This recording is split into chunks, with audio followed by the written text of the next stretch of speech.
अगर आपको वोट मिल जाते हैं तो आप पूरा टूर्नामेंट मंसूख करें। ये क्या है बच्चों वाली बात के हम जी नहीं खेलेंगे सारा कुछ। तो मैं तो आईसीसी के हवाले से भी बताइएगा प्लीज, आईसीसी के हवाले से पाकिस्तान को क्या करना चाहिए डिप्लोमेटिक पॉइंट ऑफ व्यू से? ये एसीसी की हद तक तो आपने बता दिया, उसमें भी तो आपको पता है कि जे शाह प्रेसिडेंट है, तो उसके लिहाज से हमें तमाम जितने भी आईसीसी के जो फुल मेंबर्स हैं उनसे बात करके उसकी मीटिंग नहीं कॉल करनी चाहिए और उसके against vote of no confidence लाना चाहिए?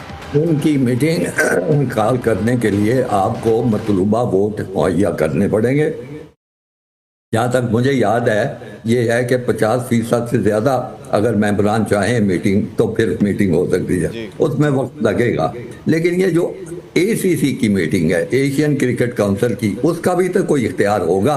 मुझे अब याद नहीं कि उसके कॉन्स्टिट्यूशन में क्या चीज़ें हैं, लेकिन आप पहले जो इख्तियार आपके पास है आप वो तक तो इस्तेमाल नहीं कर रहे और आईसीसी का सोचने लग पड़े। अगर फर्ज कीजिए एक चीज़ ऐड करें खाला साहब के, अगर एशियन क्रिकेट काउंसिल की मीटिंग कॉल की जाती है तो हम कितने पर उम्मीद होंगे कि कितने क्रिकेट बोर्ड जो हैं वो हमारे साथ स्टैंड करेंगे?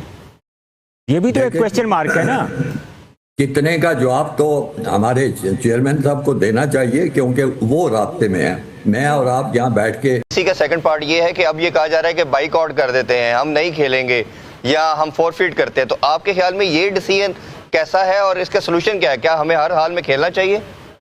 मैं अर्ज कर रहा हूँ कि हमें ये मौक़िफ़ इख्तियार करने की बजाय कि हम नहीं खेलेंगे, हमारा मौक़िफ़ ये होना चाहिए कि इन हालात में ये टूर्नामेंट नहीं हो सकता।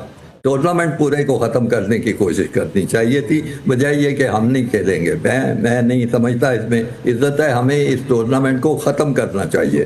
हमें हंगामी उल्टा हम बड़ा दफाई एक किस्म का अंदाज इख्तियार कर रहे हैं कि अच्छा जी उसको बदल दें वरना हम नहीं खेलेंगे। वो कहेंगे ना खेलो, ये क्या बात हुई? सारा कुछ आप कौन से किस किस्म के सरबराह हैं एशियन क्रिकेट काउंसिल के कि आप कोई फैसला भी नहीं कर सकते? मैं तो बिल्कुल, मुझे कुछ समझ नहीं आ रहा। डायरेक्टर इंटरनेशनल को सस्पेंड कर दिया है कि उसने टाइमली उन्होंने कोई इंटरवीन नहीं किया, कोई एक्शन नहीं लिया, तो आपके ख्याल में ये ठीक है डिसीजन कि अपने बंदे को सस्पेंड कर दिया हमने?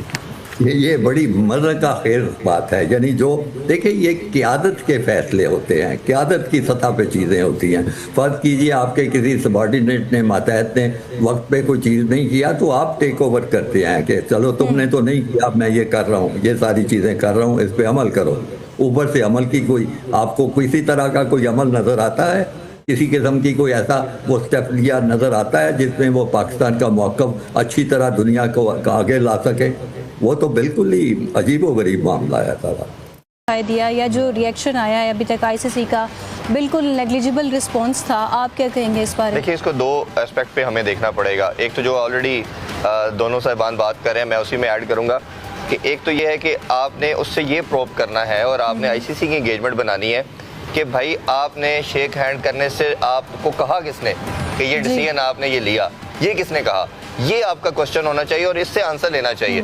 ओबियसली वो जिस तरह उसने खुद ही हिंट दे दी है कहाँ से डायरेक्शन उसको आई, बिल्कुल, और उन्होंने ऐसा क्यों किया। दूसरा, और ये उनकी जुरिस्डिक्शन से बाहर की बात थी। बिल्कुल ऐसे ही। ये देखिए रेफरी का मतलब न्यूट्रल मतलब आपका जज वाला रोल है, सुपरवाइज कर रहा है। उसका काम तो एमिकेबली करवाना है, एमिकेबली करवाना है और चीजों को अच्छे तरीके से कंडक्ट करवाना है। जब वो पार्टी बन जाएगा, जैसे कोई भी जज पार्टी बन जाता है, तो आपको लगता है कि पूरा सिस्टम डिरेल हो जाता है। दूसरा इसका पहलू जो सबसे इंपॉर्टेंट है, हमें करना क्या चाहिए।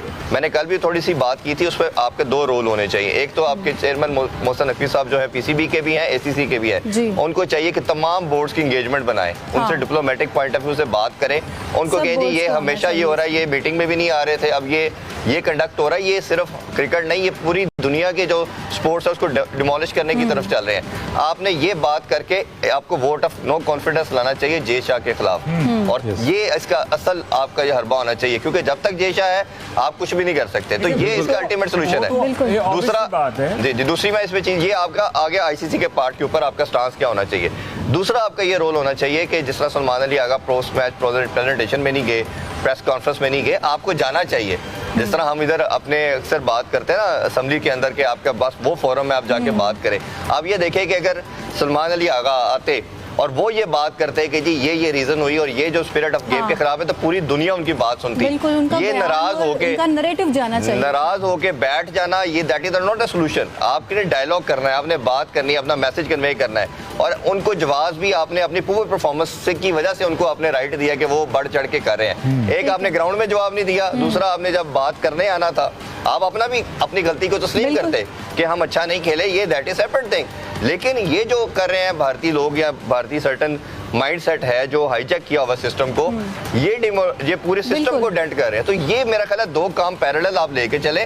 नाराज होके बैठ जाना, जी प्रेस कॉन्फ्रेंस में नहीं जाना, पोस्ट मैच प्रेजेंटेशन में नहीं आना, ये कोई सोल्यूशन नहीं है। इसमें तो ऑब्वियसली बात है इरफान साहब, आप ये देखें कि आप अपना मौकफ जो है ना वो पूरी दुनिया के सामने रख ही नहीं सकते। देखें ऐसी चीजें होती हैं, आप जिस तरह इंडियन कप्तान ने पहले दिन प्रेस कॉन्फ्रेंस करके तो उन्होंने हर एक चीज जो है ना वो बड़ी खुली बात की उन्होंने, तो इस तरह हमारे पास बड़ी अच्छी गोल्डन अपॉर्चुनिटी थी कि हम भी ये चीजें जो है पूरी दुनिया के सामने रखते। हमारा एक स्ट्रॉन्ग जो जैसे इरफान साहब ने कहा कि हमारे एक स्ट्रॉन्ग केस बनता, फिर उसके साथ प्लस पॉइंट उसमें क्या होना था कि अगर हम लॉबिंग करने के लिए जाते तो पूरी दुनिया को पता होता कि हम स्टैंड कहाँ पे कर रहे हैं।